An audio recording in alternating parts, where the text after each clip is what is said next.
peuple qui n'enseigne pas son histoire est un peuple qui perd son identité. On peut donc dire merci à François Mitterrand. L'histoire alsacienne est donc constitutive de son identité. Il est donc bon de se souvenir et de comprendre le parcours politique du docteur Eugène Riclin, qui est bien représentatif du mouvement autonomiste alsacien dans son ensemble. D'abord suspecté de francophilie à l'époque allemande, puis de germanophilie lors du retour à la France, et enfin complètement effacé par les événements tragiques de la Seconde Guerre mondiale. Eugène Riclin est né à Dannemarie en 1862. Il n'a que 8 ans en 1870, lorsque l'Alsace devient allemande. Mais il restera parfaitement bilingue. Après sa scolarité à l'école communale, il fréquente le lycée de Belfort, puis celui d'Altkirch, avant de suivre son beau-père en Bavière pour recevoir une éducation allemande. Après le lycée, il étudie la médecine et soutient son doctorat en 1888. Après un an de service militaire, il revient s'installer comme médecin cantonal à Dannemarie. Ces années allemandes ont renforcé son attachement à sa nouvelle patrie et ont forgé ses idées autonomistes, puisqu'il pense déjà à cette époque que l'Alsace doit obtenir un statut similaire aux autres Länder allemands. Le docteur Riclin entre en politique et donc au conseil municipal de Dannemarie en 1891 à seulement 29 ans. Il devient maire en 1895 au décès de Jean Fleury. Déjà à l'époque, il souhaite le rapprochement franco-allemand, puisqu'il inaugure en 1896, soit un an après son élection, un monument à la mémoire des soldats français et allemands tombés lors du conflit de 1870-71. Cependant, ses prises de position en faveur de l'autonomie et des inimitiés avec des notables germanophiles entraînent sa destitution de la fonction de maire en 1902. Sa carrière ne s'arrête cependant pas là, puisqu'il avait été élu comme membre du Bezirkstag, le conseil général de l'époque, en 1895, puis au Landesausschuss, l'assemblée consultative alsacienne, en 1900. En 1903, il se porte candidat comme député au Reichstag et est élu confortablement pour la circonscription d'Altkirchtal. Au Reichstag à Berlin, il porte les revendications autonomistes au sein du centre alsacien-lorrain, le parti catholique, proche alors du Zentrum allemand de l'époque. Il participe à toutes les motions ou actions en faveur d'une autonomie accrue de sa région. En 1911, lorsque le Reichstag vote la nouvelle constitution d'Alsace-Lorraine, il est très actif dans les débats.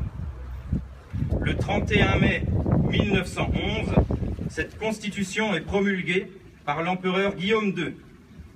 Même si elle consacre la souveraineté impériale sur l'Alsace, elle n'en demeure pas moins une avancée sur la voie de l'autonomie. La nouvelle assemblée, appelée le Landtag, a le pouvoir de voter des lois et d'interpeller le gouvernement, même si en définitive l'empereur a le dernier mot.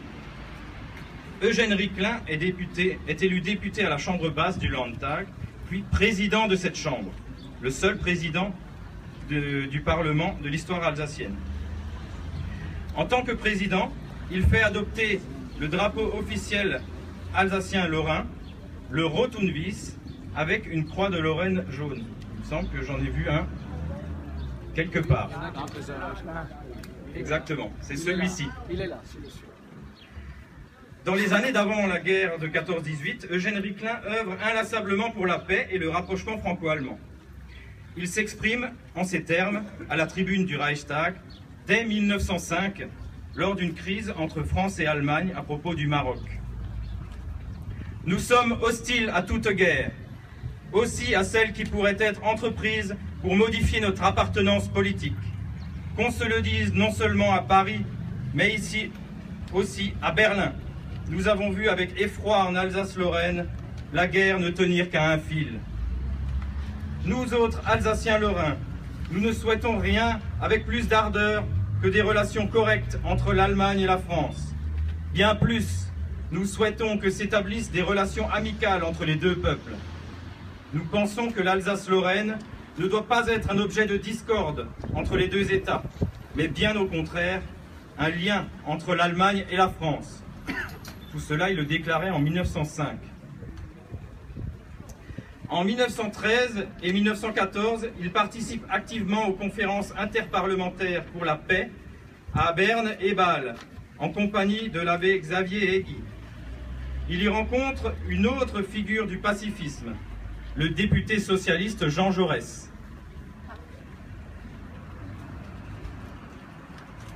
Malheureusement, la guerre est déclarée le 3 août 1914. Dès les premiers jours du conflit, Eugène Riclin s'élève contre les abus de pouvoir commis par les militaires allemands en Alsace, dans une lettre qu'il adresse à l'empereur lui-même. Afin de montrer sa fidélité à l'Allemagne et d'obtenir le statut de Land pour l'Alsace à la fin de la guerre, il s'engage comme médecin militaire début 1915. Tout au long de la guerre, il défend également ses amis politiques accusés de francophilie, comme Médard Broglie ou Jacques Preiss.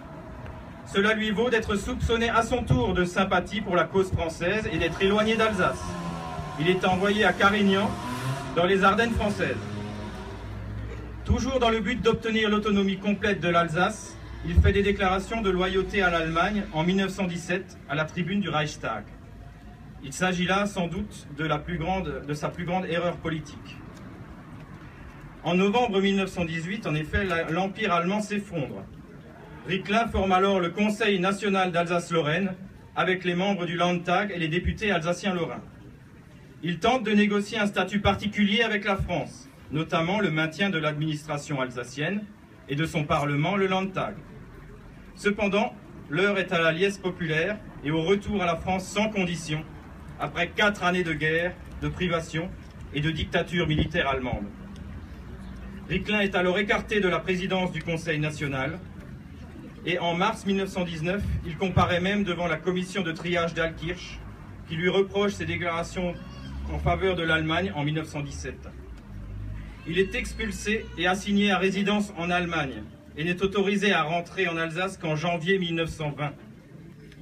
Il n'est pas autorisé à adhérer au syndicat des médecins car on lui reproche son passé politique. Ainsi, jusqu'en 1925, Riclin ne fait plus guère parler de lui. Mais après l'accession au pouvoir du cartel des gauches et le projet du président du Conseil, Édouard Herriot, d'introduire l'ensemble de la législation républicaine en Alsace-Lorraine, le docteur Riclin reprend du service, à la tête du journal autonomiste Die Zukunft et du mouvement du Heimatbund. Il revendique le maintien des lois locales, dont le concordat, le bilinguisme et un statut d'autonomie dans le cadre de la France. De nombreux hommes politiques sont alors proches de ces idées, comme l'UPR, le parti catholique de l'époque, ou le parti communiste. Cependant, ces idées autonomistes ne se sont pas bien vues en haut lieu, et l'on sait qu'une minorité est ouvertement séparatiste. Ainsi, le gouvernement, qui assimile toute revendication régionaliste à du séparatisme, fait arrêter les principaux dirigeants autonomistes, dont le docteur Riclin. Il est accusé de complot contre la sûreté de l'État au fameux procès de Colmar en 1928. Alors qu'il est incarcéré, il se porte candidat aux élections législatives et est élu triomphalement député d'Alkirchtan, preuve de l'écho favorable qu'ont les idées autonomistes dans l'opinion publique d'alors.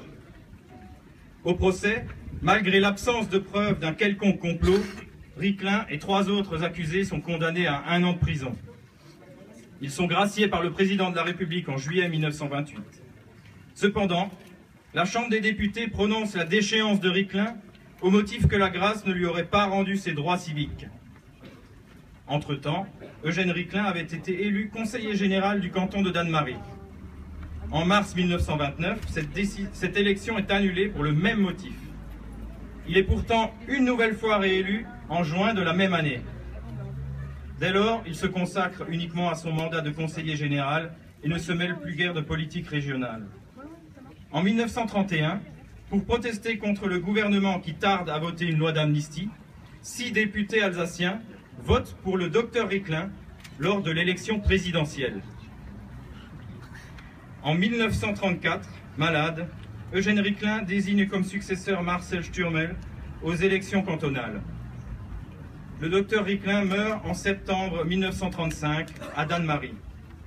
Ses obsèques sont l'occasion pour ses amis politiques, comme pour ses ennemis, de rendre un hommage unanime à son combat politique et à cette figure de la vie politique alsacienne.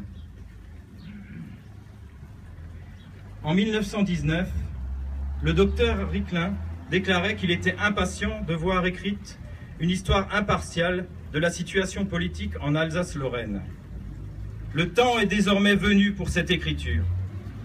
Il ne s'agit pas de récupérer l'histoire du mouvement autonomiste ou de s'accaparer cette mémoire. Il s'agit de l'étudier, de la comprendre et de la transmettre pour que le peuple alsacien puisse s'approprier son histoire régionale.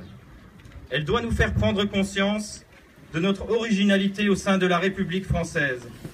Et cette richesse ne doit pas être un facteur de repli sur soi ou de rejet de l'autre, mais au contraire, un outil du vivre ensemble et de l'ouverture à l'Europe et à l'amitié franco-allemande, comme le souhaitait en son temps le docteur Ricklin.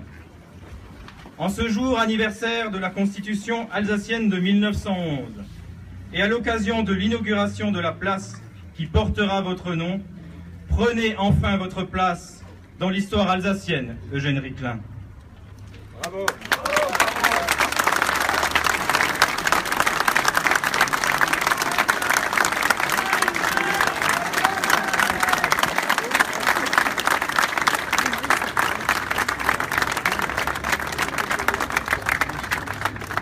Bien, André Mönchengladbach, présidente de Unserland, nous a fait le plaisir de nous rendre une petite visite. On va peut-être lui passer la parole. Je descends un peu. Je t'en prie. On dit klein und fein. Monsieur le maire, merci beaucoup. Monsieur l'adjoint et à l'ensemble du conseil municipal de Dannemarie, un grand merci et un énorme bravo pour ce que vous faites aujourd'hui. C'est un jour d'histoire pour l'Alsace.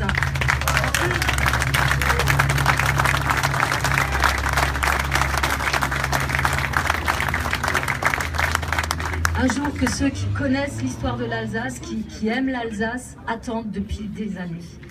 C'est le cas notamment du parti que je représente, le parti Unserland, parti autonomiste, qui, voilà, je prononce bien le mot, parce que, comme l'a dit mon prédécesseur, c'est un mot qui n'a pas bonne presse en France, et pour des bonnes raisons, c'est que c'est aux antipodes du jacobinisme et du centralisme parisien qui nous gouverne. Et donc c'est complètement intolérable en France. Alors que dans les autres pays européens, c'est monnaie courante. Tous les pays qui nous entourent ont des régions qui sont plus ou moins autonomes. La seule exception, c'est la France.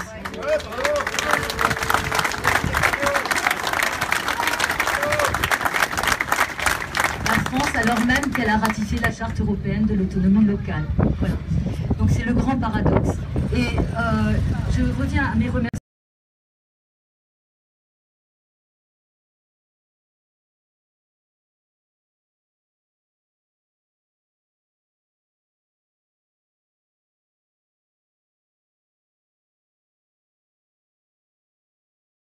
C'est excusé, ce qui est plutôt bon signe, d'après moi. Mesdames, Mesdemoiselles, Messieurs, nous sommes réunis aujourd'hui pour un moment historique. Alexandre Berbet a très bien développé les aspects qui nous rassemblent aujourd'hui. Le docteur Eugène Ricklin, c'est aussi un symbole de non-résignation. Je voudrais vous parler de la réforme des régions en rappelant quelques vérités sur l'histoire de l'Alsace qui est si particulière.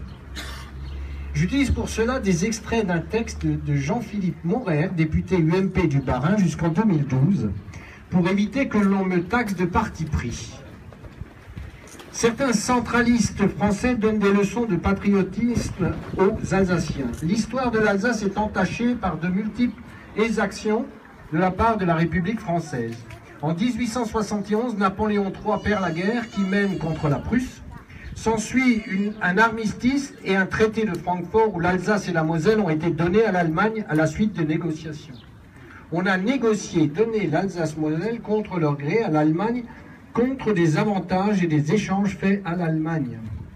C'est suite à un vote de l'Assemblée nationale quasi unanime que nos députés alsaciens mosellans sont devenus allemands. Pour la petite histoire, quand nos 3 députés sont sortis de l'Assemblée nationale dans l'indifférence générale, parce qu'ils n'étaient plus français, un seul député a pris la peine de se lever pour les saluer.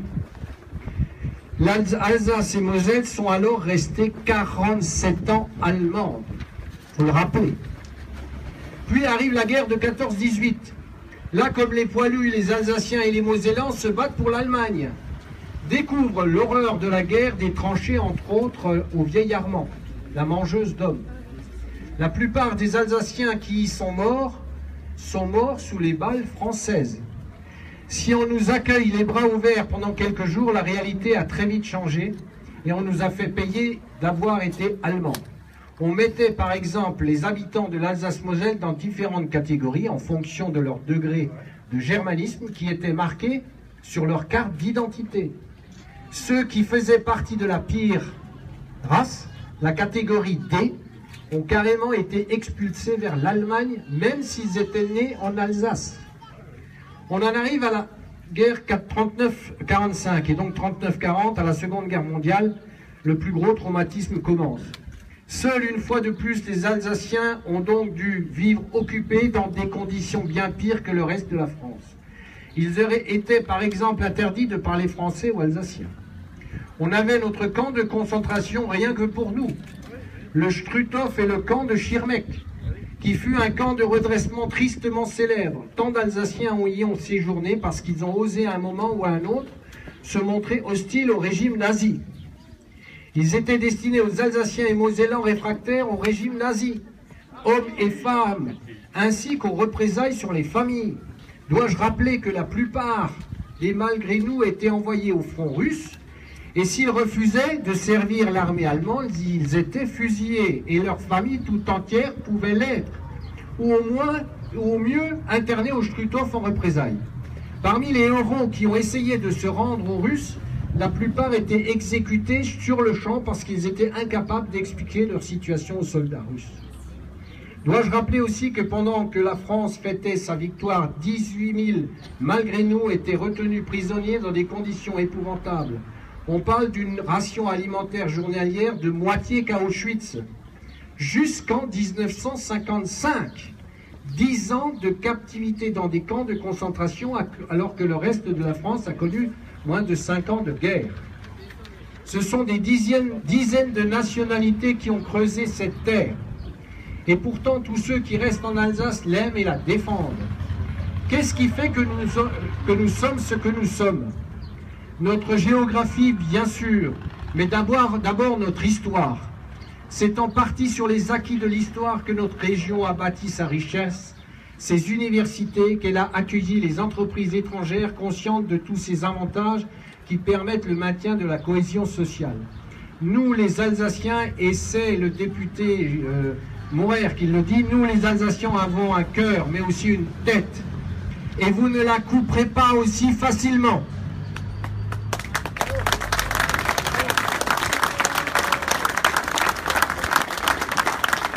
Les réformes, certainement, la France en a besoin, mais la fusion des régions, pourquoi?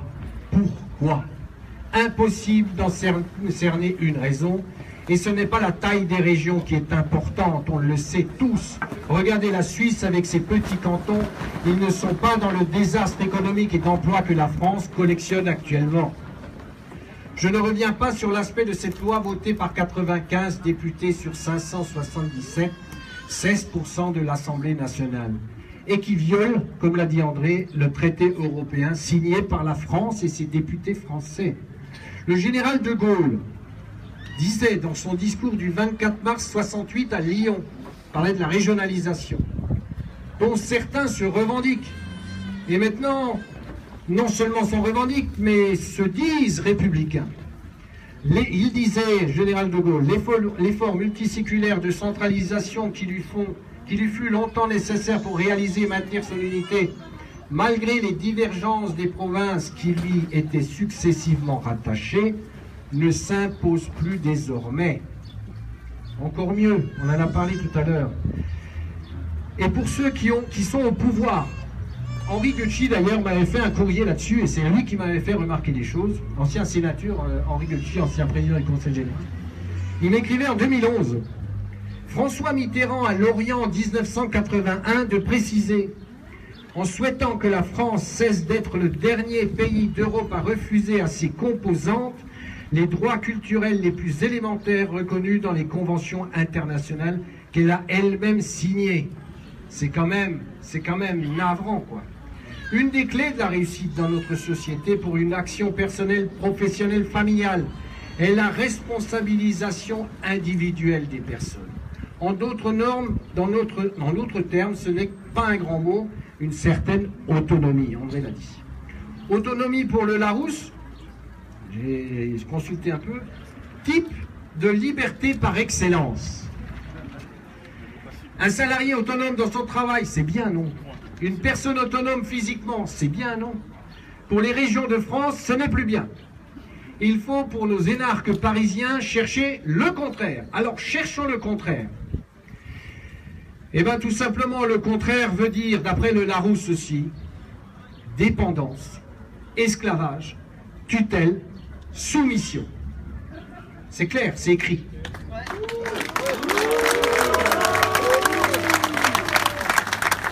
Cette réforme va ainsi à contre-courant de l'histoire en augmentant un peu plus la spirale de l'échec actuel.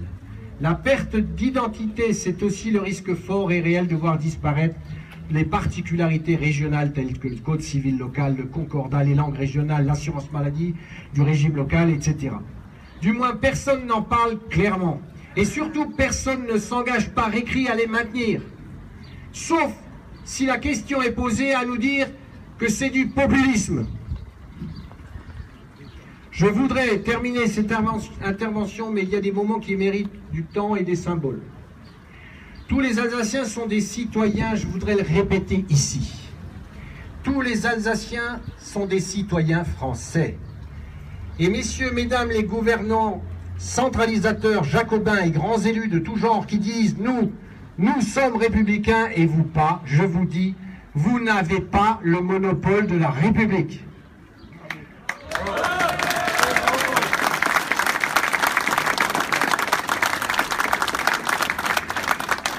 La République, c'est l'Alsace. L'Alsace, c'est la République. Et nous ne sommes pas repliés sur nous-mêmes, bien au contraire. Le drapeau bleu, blanc, rouge est notre bien commun, à nous aussi, Alsaciens.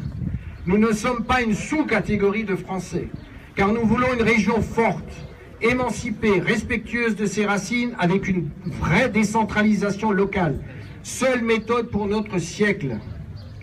Mais nous voulons aussi un drapeau qui nous respecte à l'image du drapeau des États-Unis d'Amérique, forte des étoiles de ces États. Si nous défendons aussi fortement l'Alsace aujourd'hui, c'est parce que nous sommes convaincus que nous défendons par là même notre pays et ses régions, car nous sommes convaincus que ce centralisme sera néfaste à notre pays. Nous ne devons pas nous résigner, car nous ne sommes pas seuls dans le pays. Nous ne sommes pas seuls. Le principe de la démocratie est d'élire ses représentants. Et s'ils ne remplissent pas ou plus les affinités des citoyens, il faut en changer. C'est pour cela que j'avais encouragé nos amis d'Hohenzollern à préparer les prochaines élections régionales. Et je peux vous annoncer un scoop, après en avoir eu l'autorisation. C'est un scoop. C'est un scoop. Que les femmes et les hommes qui se retrouvent dans ces convictions seront présents et présentes aux prochaines élections afin de défendre cette vision de la politique avec plus de démocratie, d'écoute, de régionalisation, de proximité, afin de redonner l'espoir et le progrès à nos concitoyens.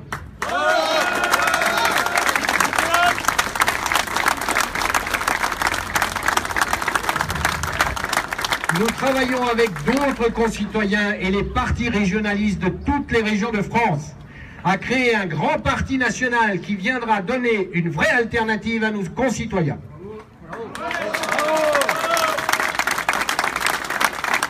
C'est aussi pour cela qu'aujourd'hui est un grand jour qui redonne la juste dimension à Eugène Riclin, un homme qui était avant tout soucieux de ses racines, mais aussi et surtout de ses concitoyens. Vive l'Alsace, vive la France!